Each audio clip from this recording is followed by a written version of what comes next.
కానీ వాళ్ళ తల్లిదండ్రులు వాళ్ళ ఉపాధ్యాయులు కానీ వాళ్ళకి సంబంధించిన వాళ్ళు ఎవరైనా ఉంటే వాళ్ళు కూడా వేదిక మీదకి వస్తే బాగుంటుంది.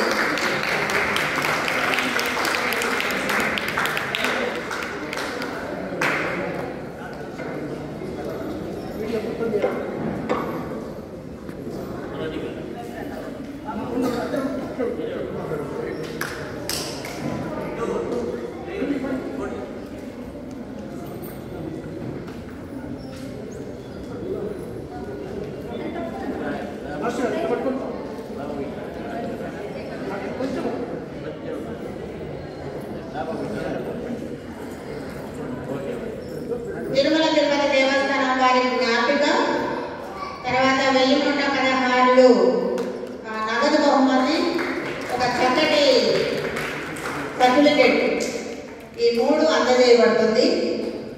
ఒకటి ఇక్కడ గుర్తుపెట్టుకోవాలి.